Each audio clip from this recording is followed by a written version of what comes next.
अस्सलामुअलैकुम वरहमतुल्लाहि वबरकातुहू। मेरे मुअज़्ज़ज़ सामीन, आपका खैर मक़दम है यूनानी वीडियो लेक्चर सीरीज़ में। आज का मज़मून जो आपके सामने पेश करने जा रहे हैं उसका नाम है सदर या थोरैक्स। इसके 4 अमराज़ आपके सिलेबस में दिए गए हैं। ज़ाहिरी और बातनी ज़रबात सदर और उनका इलाज, अंदरूनी चोट हो या बैरूनी चोट हो, थोरैक्स पर किस तरीके से उसका इलाज किया जाएगा, उसके अलामात क्या होंगे। दूसरा आपको है तक़ीहुस सदर, सीने में जो पस बनता है प्लूरा में, जिसको हम इम्पायमा थोरैकिक के नाम से जानते हैं, उसका क्या अलामात और इलाज है। तीसरा है सलाआत मुनसफ़े सदर, मीडिया स्टिनल ट्यूमर्स, मीडिया स्टिनल मुनसफ़े सदर में पाए जाने वाले ट्यूमर्स या सलाआत के बारे में मुकम्मल जानकारी। और सलात सोबतुर रैया, ब्रांकोजेनिक ट्यूमर्स के बारे में इंशाअल्लाह मज़ीद वजाहत होगी। ये एक छोटी सी तस्वीर आपके सामने पेश खिदमत है। ये जो बाहर दिखाई पड़ रही है रिब्स, ये जो है ये केज पिजड़े के मानिंद है और इसके अंदर प्लूरल कैविटी होती है।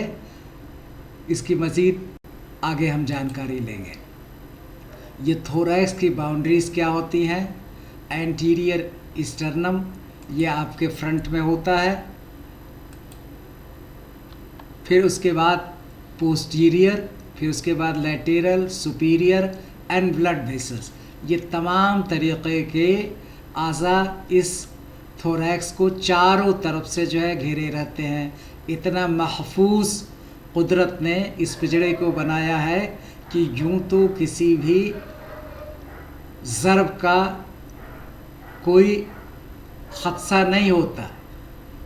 हाँ, अगर ज़रब ज़्यादा है, चोट ज़्यादा दी जा रही है, तभी उस पर चोट लगेगी, वरना जो है इस तरीक़े से इतना महफूज पिजड़ा दिया गया है जिसके अंदर ये आपका सदर या सीना होता है।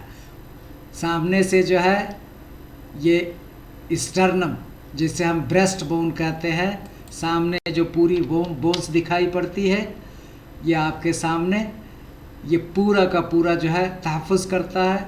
उसी तरह पोस्टीरियर हमारे पुश्त के जानिब थोरैकिक वर्टिब्री होती है, T1 से लेकर के T12 तक।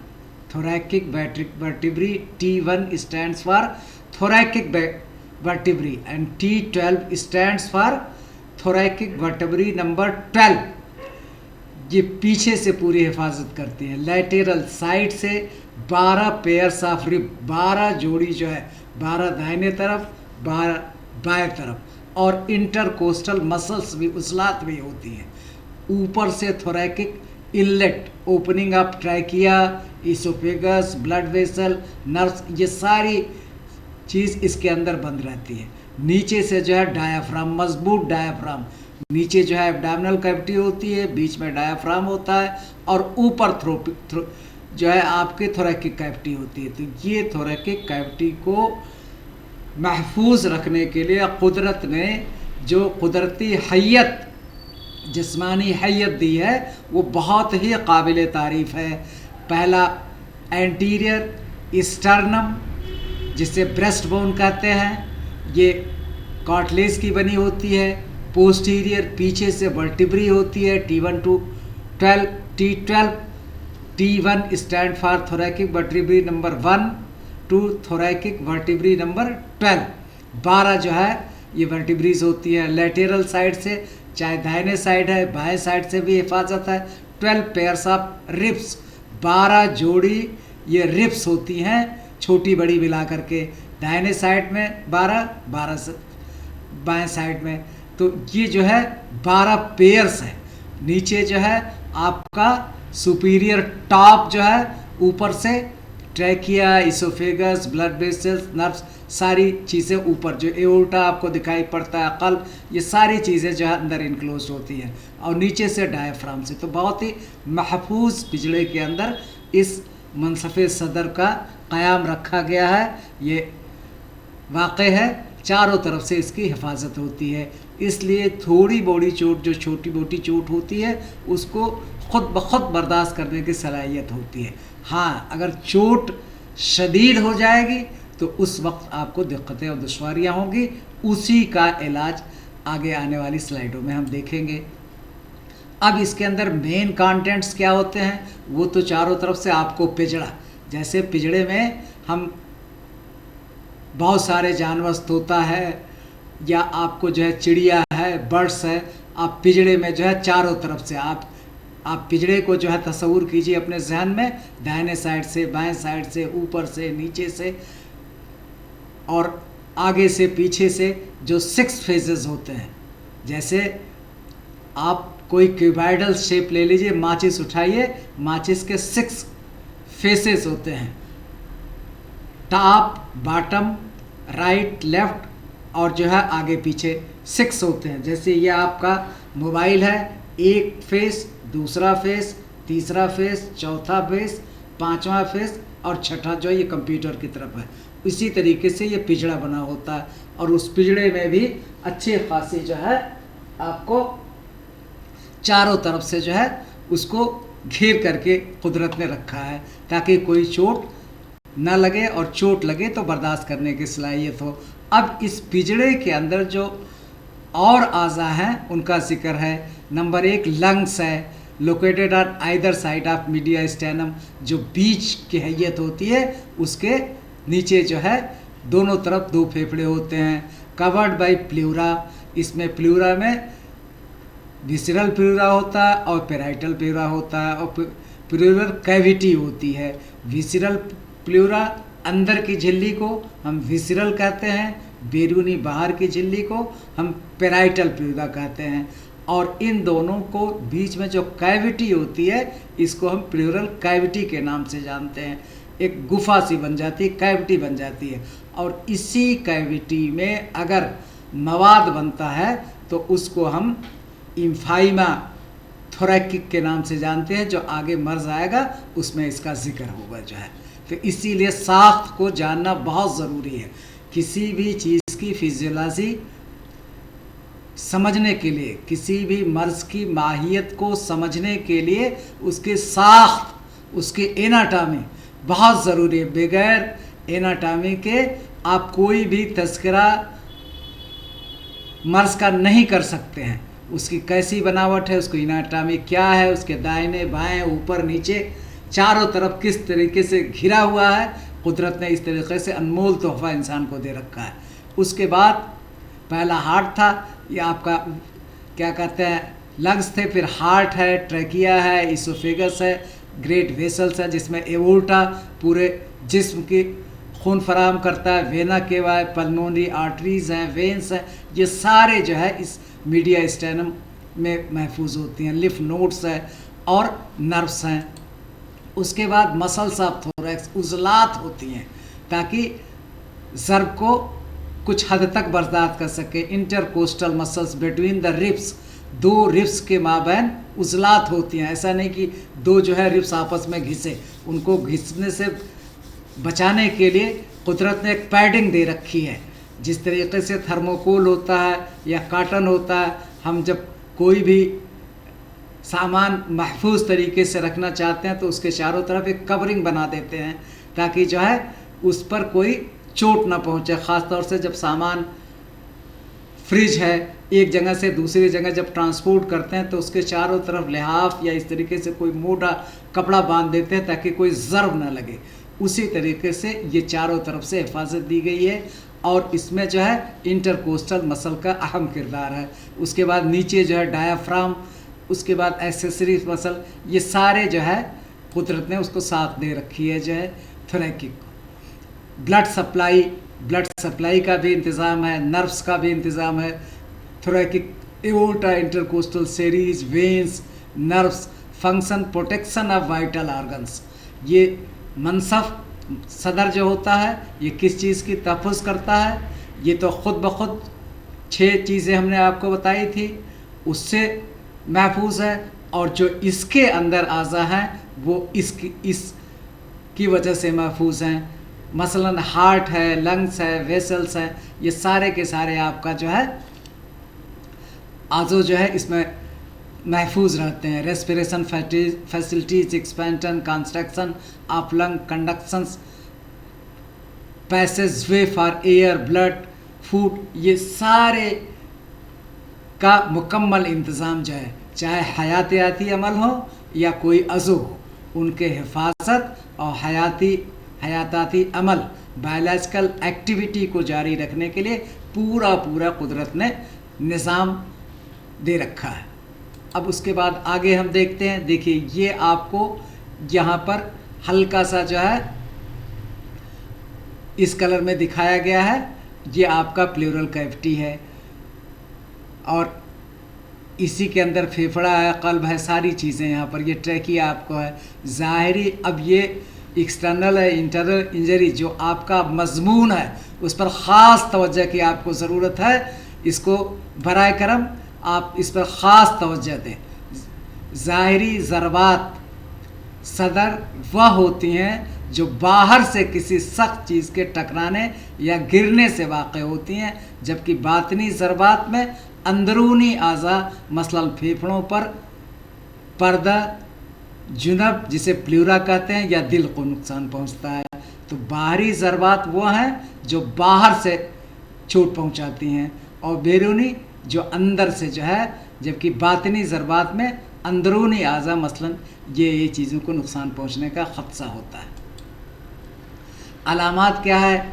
सीने में दर्द, जब ज़र्ब होगा आपको सदर पे ज़र्ब कोई चोट लगेगी तो सीने में दर्द होगा, सांस लेने में दुश्वारी होगी जिसको आप डिप्निया के नाम से जानते हैं, खून के साथ खांसी, हीमोटाइसिस जिसे कहते हैं, ख़ास तवज्जो दें इस लफ्ज़ पर, हीमोटाइसिस, पी यहाँ साइलेंट रहता है, जैसे नाइफ में KNIFE नाइफ लिखते हैं, पढ़ते हैं नाइफ, के साइलेंट रहता है, उसी तरह यहाँ हीमोटाइसिस, पी इज साइलेंट हियर, खून के साथ खांसी, पसलियों में सुस्तगी, जिल्द या चेहरे पर नीलाहट, जहाँ भी ये साइनोसिस या ख़ास तिब्बी इस्तिलाह का लफ्ज़ है साइनोसिस, जहाँ भी चेहरे पर या किसी भी अज़ू पर खून की कमी या क़िल्लत ऑक्सीजन की वजह से उसका रंग ज़र्द या नीला पड़ जाता है, इसको हम साइनोसिस बोलते हैं। तो जिल्द या चेहरे पर नीला हल्का रंग पड़ जाएगा जिसको हम नीलाहट या साइनोसिस कहते हैं। इलाज फौरी आराम और तनफ़ुस को बहाल करना। सबसे पहले है कदम आप करेंगे आराम, रेस्ट, और फिर उसके बाद अपने निज़ाम तनफ़ुस को आराम देना और आहिस्ता से सांस को बहाल करना। अगर चोट लगने पर सांस बंद हो गई है या सांस लेने में दुश्वारी पेश आ रही है या ऑक्सीजन की फराहमी में दिक्कत हो रही है, ऑक्सीजन कम फेफड़े में पहुंच रही है, जो भी आपको अलामात हो उसके हिसाब से फौरी आराम करना है और तनफ़ुस को बहाल करना है, क्योंकि ये बायोलॉजिकल एक्टिविटी के लिए बेहद ज़रूरी अमल है। बगैर सांस के कोई इंसान ज़िंदा नहीं रह पाता। तो अगर चोट लग जाए और ख़ास तौर पे शदीद नवियत की हो तो उस वक्त आपको तनफ़ुस को बहाल करना एक डॉक्टर होने के लिए की बिना पर ज़रूरी है कि उसके आपको तनफ़ुस को बहाल करना है। अगर खून बह रहा है तो बंद करना, इसको हम हीमोस्टैटिस कहते हैं। बच्चे जो है क्लाटिंग को ही जो है सिर्फ समझते हैं कि खून बंद करना है। ये clotting is a part of haemostasis. एक बार हमने वीडियो जीरियानुद्दम का बनाया है, हीमोस्टैटिस पर बनाया है, आप उसको जा कर के देख सकते हैं। Haemostasis is a total phenomenon and blood clotting is the part of the hemostasis। वहाँ पर प्लेटलेट्स आती हैं, कोएगुलेटिंग फैक्टर्स आते हैं, सब मिल करके जो है हीमोस्टैटिस का काम करते हैं। तो ये आपको बहाल करना है। ऑक्सीजन फराहम करना, जैसा कि मैं पहले से आपसे अर्ज़ कर चुका हूँ, बार बार अर्ज़ करता हूँ कि डॉक्टर होने के नाते आपका अहम फरीज़ा है कि अगर उसको सांस लेने में दुश्वारी आ रही है तो उसकी सांस लेने में आपको मदद सांस को जारी कराने में आपको मदद करनी है, किसी भी तरीके से उसके रेस्पिरेशन को ज़िंदा करना है। ज़रूरत पड़ने पर सीने का एक्सरे, और अगर अंदर खून जमा हुआ गया है तो उसके लिए भी आप जो है चेस्ट ट्यूब वगैरह से ड्रेनेज के ज़रिए जमे हुए खून को बाहर निकालने का इक़दाम अपनाएंगे। यूनानी इलाज शरबत अनार, मफ़रह और मुक़व्वी अदा। ये मफ़रह भी है, राहत भी देता है और सदर को क़ुव्वत भी देता है। उसके बाद दूसरा शरबत फ़वाके, जो मेवे जात होते हैं उनके जो है शरबत को हम शरबत फ़वाके कहते हैं। रोग़न बादाम शीरी, हब्बे गुले आख और रोग़न कलौजी, यह ख़ास अद्वियात हैं जो कि ज़र्ब लगने पर इस्तेमाल की जाती हैं। अब तक़ीहुस सदर, यहाँ पर देखिए छोटा सा जो है ब्राउन कलर में आपको दिखाया गया है, और इधर भी। तो इस प्लूरल कैविटी के अंदर पस अगर बन जाए तो इसको हम तक़ीहुस सदर या इम्फाइमा थोरैकिक के नाम से जानते हैं। इम्फाइमा थोरैसिस वह कैफियत है जिसमें पर्दे जुनब, जिसको हम प्लूरल कैविटी कहते हैं, में पीप जमा हो जाती है। ये बहुत ही अजीज़ सामीन और तलबा नुकसानदेह होती है। इस पीप को हर हाल में निकालना होगा। अब उसके लिए जर्राहत की अगर ज़रूरत है तो जर्राहत भी करनी पड़ेगी। इसीलिए यह खुसूसी मज़मून आपके जर्राहत के सिलेबस के अंदर रखा गया है, जिसे आप सिस्टमेटिक सर्जरी कहते हैं। उस पेपर में ये शामिल है, क्योंकि यहाँ से अगर पस नहीं निकलेगा तो इसके ताफ़ुन हो जाएगा और फिर उसके बाद तमाम जरासीम इसमें जो है पैदा हो जाएंगे और खून और लिम्फ के ज़रिए दिक्र मकामात पर भी फैल जाएंगे, जिससे सिप्टीसीमिया होने का ख़दशा होता है। इसलिए इस पस को निकालना नहायत ज़रूरी है। आमतौर पर फेफड़ों के इन्फेक्शन मसलन निमोनिया या ज़ख्म के बाद ये कैफियत या ये अलामत देखने को मिलती है, जिसको हम इम्फाइमा कहते हैं। पस जमा हो जाने को इम्फाइमा कहा जाता है और इसको निकालना नहायत ज़रूरी है। मेरे अजीज़ सामीन, अलामात: सीने में भारी पन होगा और दर्द होगा, बुखार और कपकपी होगी, सांस लेने में दुश्वारी होगी, कमज़ोरी व वज़न में कमी आएगी। ये ख़ास अलामतें हैं, आपको इसको ज़हन नशीन करना है। और देखना है, ये जो है सीने में भारीपन होगा, बुखार और कपकपी होगी, सांस लेने में दुश्वारी होगी, कमज़ोरी और वज़न में कमी होगी, एक तरफा सीने में सूजन होगा। इसका तशख़ीस डायग्नोसिस कैसे करेंगे? एक्सरे कराना फ़ौरन ज़रूरी हो जाएगा। फ्लूइड लेवल आप उसमें चेक करेंगे, प्लूरल टाइपिंग करेंगे, इलाज ड्रेनेज के ज़रिए पीप का अखराज। इस पॉइंट को, इस नुक्ते को बहुत ही वजाहत के साथ मैंने आपके सामने पेश करने की जसारत की है कि अगर इम्पाइमा है, अगर पीप जमा हो गया है तो उसको अखराज कराना बहुत ज़रूरी और लाजमी है, वरना ताफ़ुन की बीमारियां होने का ख़दशा पैदा हो जाता है। हर्बल एंटी माइक्रोबियल्स का इस्तेमाल कर सकते हैं जदीद अद्विया में। एंटीबायोटिक्स आप इस्तेमाल करें जिससे जो है ये सूख जाए, लेकिन एक बार पस बन गया तो उस पस को निकालना ही ज़्यादा मुफीद होता है, क्योंकि पस सूखने के बाद भी तरह तरह के आपको आर्ज़ात देखने को मिलते हैं। अखराज मवाद के लिए जो सादा बनसफ़ा, माजून दबीदुल विर्द, तक़वियत के लिए खमीर आबरेशम, जिसको आपने पहले किताबों में पढ़ रखा होगा, अर्क गाँव ज़ुबान, ये ऐसी अद्वियात हैं जो आपको तक़वियत भी देती हैं और मफ़रह सदर भी है, इसलिए इनका इस्तेमाल किया जाता है। अब तीसरा मर्ज़ आपका है, दो मर्ज़, एक आपने ज़र्ब पढ़ा, दूसरा जो है पस पढ़ा जिसको इम्पाइमा, और तीसरा अब है सलात मुनसफ़ सदर। सलात पर बहुत सारे वीडियोस मैंने बना रखे हैं, आपसे गुजारिश है कि आप उसको देखें। जब देखेंगे तो समझ में आएगा कि सलात होता क्या है।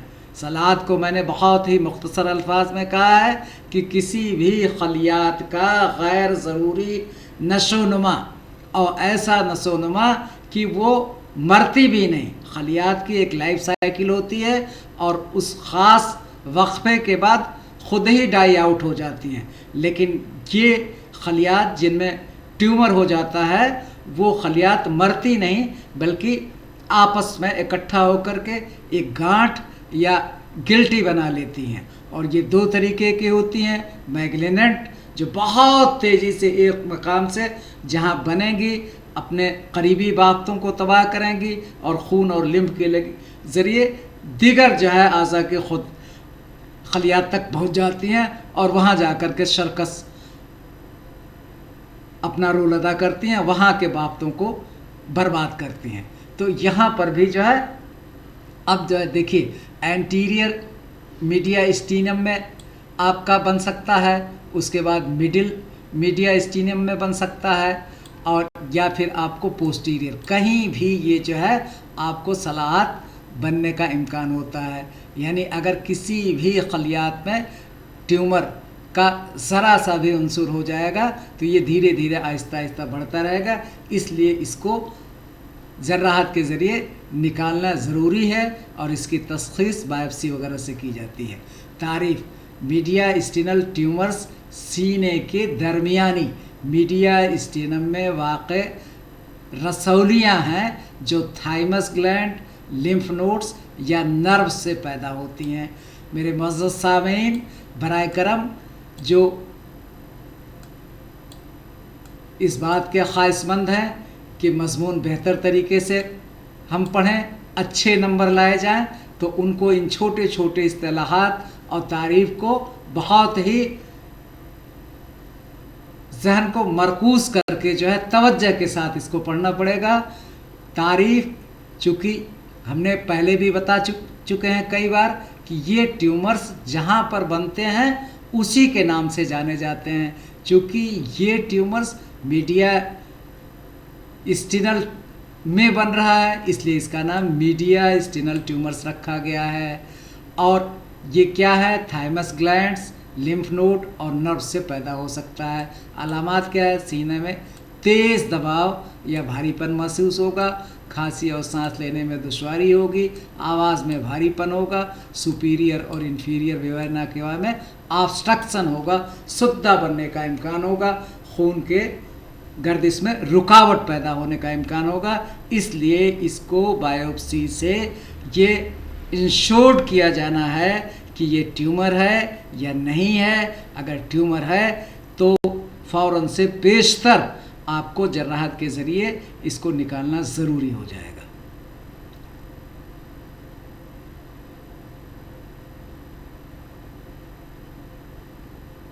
अब इसका इलाज क्या है? तशख़ीस के लिए सीटी स्कैन, एमआरआई, इलाज रसौली की नौइयत पर मुनहसर है। अगर बिनाइन है तो सिर्फ सर्जरी, मैग्लिनेंट है तो सर्जरी प्लस रेडियोथेरेपी या केमोथेरेपी।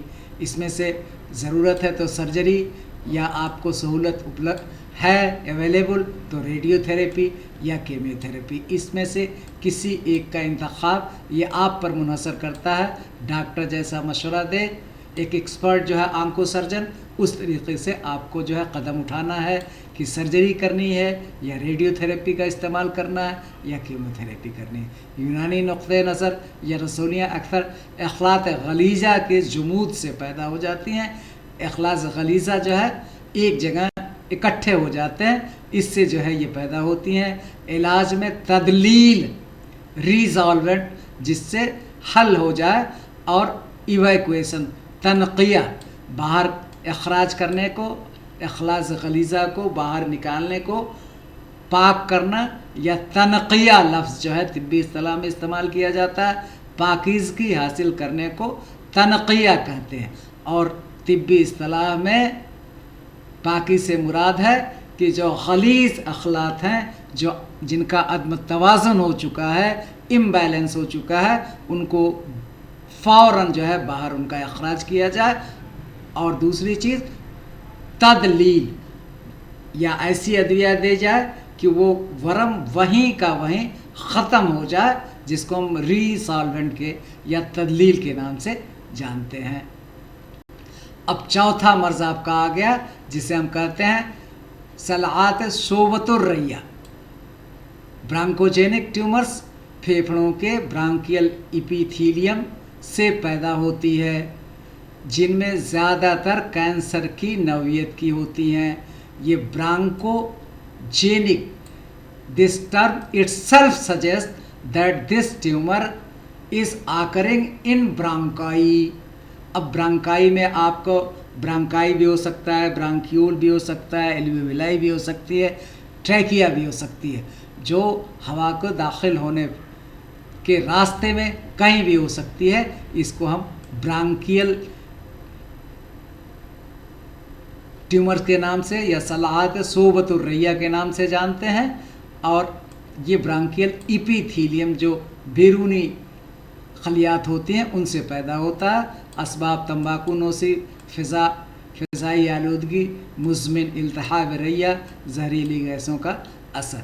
ये 4 आपके अमराज हो गए। अलामात लंबी मुद्दत की खांसी होगी, फिर वही खून के साथ बलगम जिसको मैंने पहले भी आपसे कहा हीमोटाइसिस, ये इट्सेल्फ इस पर शॉर्ट नोट आता है मेरे अजीज़ सामीन और तलबा, ख़ास खुसूसी तवज्जो दरकार है। हीमोटाइसिस खून में बलगम, जो बलगम आएगा उसमें अगर खून आ रहा है तो ये किसी न किसी बीमारी या आर्जे की अलामत है, इसका इलाज ज़रूरी है। वज़न में कमी, सांस लेने में दुश्वारी, आवाज़ में ख़राबी या आवाज़ बैठना घटना, ये सारी अलामत आती है। तशख़ीस बायोप्सी ट्यूमर्स के लिए आपको बायोप्सी मस्ट है। Bronchoscopy, x-ray chest, chemotherapy, radiotherapy या जर्राहत as per need and advice of an expert onco surgeons. उसके बाद इसका यूनानी मुंजिज़ व मुसहिल थेरेपी, तलतीफ़ और तहलील अखलात, उसको मुलायम कर सके, लतीफ़ बना सके और हल कर सके, ऐसी अद्वियात। अब इसमें माजून अज़राक़ी, अर्कमकूर, जोशांदा, बनफ्सा। तंबाकू नोशी से परहेज़, हल्की और ग़िज़ाइयत बख्श खुराक जो है, जो आपको आसानी से हज़म हो सके। खुलासा यूनानी नज़रिया, अमराज सदर ज़्यादातर बलगम, सौदा या इखलात फास्ता के इज्मा से पैदा होते हैं। अज़ीज़ सामीन, इसको ख़ास तवज्जो दें। जो 4 अमराज का मैंने ज़िक्र किया, चाहे ज़र्ब से हो या ट्यूमर्स हों, ये सारे के सारे या तो बलगम या सौदा या किसी दमवी इखलात के अदम तवाज़ुन की वजह से होता है। ये इकजा हो जाते हैं और जिससे तमाम तरीके के आर्जा पैदा होते हैं। इलाज में दर्ज झैल मराहिल को अडॉप्ट करना ज़रूरी है। नंबर 1 तहलील, जिसमें मादे को हम हल कर देते हैं, पका देते हैं, इस लायक बनाते हैं कि उसका अखराज किया जा सके।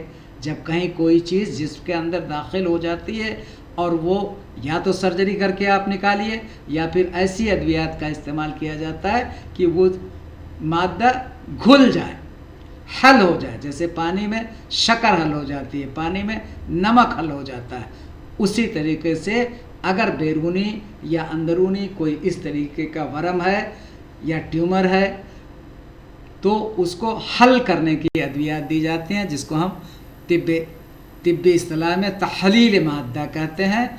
और फिर हल करने के बाद वहीं छोड़ नहीं देना है। गंदगी को आपने हल कर दिया, वहीं छोड़ नहीं देना, फिर उसका अखराज करना है, उसको बाहर निकालना है, उसको सेलिन से किक आउट करना है। ये भी एक जर्रात का पार्ट होता है। फिर उसके बाद तक़वियत आज़ाए रईसा, जो आपके ख़ास जो है आज़ा हैं उनकी तक़वियत का ख़ास इंतज़ाम आपको करना है। दिल और दिमाग जो ख़ास आज़ा माने जाते हैं उनकी तक़वियत का मुकम्मल इंतज़ाम आपको करना है। ग़िज़ाएँ लतीफ़, ज़ोद हज़म, कम चिकनी ग़िज़ा का इस्तेमाल मुफीद है। शोरबे, सब्जियाँ, शहद और जौ का पानी, जिसको हम तिब्बी इस्तिलाह में जौ के पानी को क्या कहते हैं? आप जानते हैं, कई बार मैं आपसे अर्ज कर चुका हूँ, इसको माउस सईर के नाम से जानते हैं। एक हिस्सा जौ में तकरीबन 13 से 14 गुना पानी मिला करके उसको जोश देते हैं, फिर उसके बाद छान लेते हैं, और जो छानने के बाद माई या आपको पानी हासिल होता है उसका इस्तेमाल करते हैं। इसी पानी को छानने के बाद जो पानी मिलता है उसे जौ का पानी या माउस सईर कहते हैं।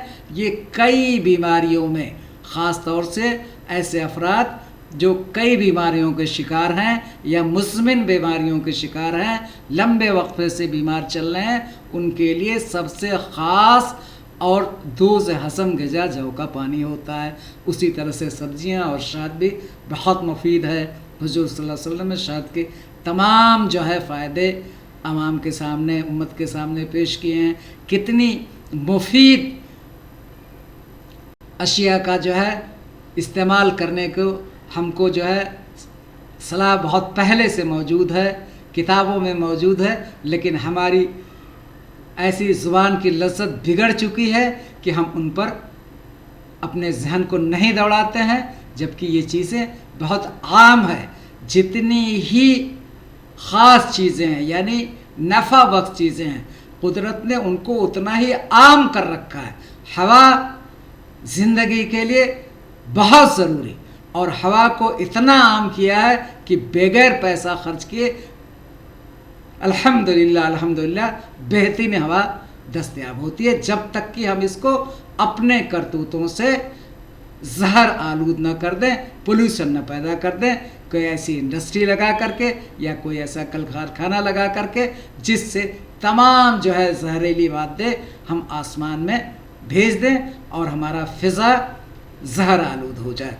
वरना कुदरत ने बहुत, अगर ऑक्सीजन की ज़रूरत है, हवा की ज़रूरत है, तो बगैर पैसे के इतनी मकदार में पैदा किया है कि जिस दिन से दुनिया वजूद में आई है और जब तक दुनिया कायम रहेगी तब तक हवा जो है इंशाअल्लाह बरकरार रहेगी, हर इंसान की रूह भी बरकरार रहेगी और सब लोग खुशखुर्रम रहेंगे। अल्लाह पाक से दुआ है कि आप खुश रहें, अपने इल्म को मेहनत से हासिल करें और ख़िदमत के सज़्बे से हासिल करें, और सारे अमल का दारोमदार अल्लाह रब्बुल इज़्ज़त की खुशनुदी हो, जिसका ख़ास एहतमाम किया जाना ज़रूरी है। Please like, share and subscribe. शुक्रिया, फ़ी अमानिल्लाह।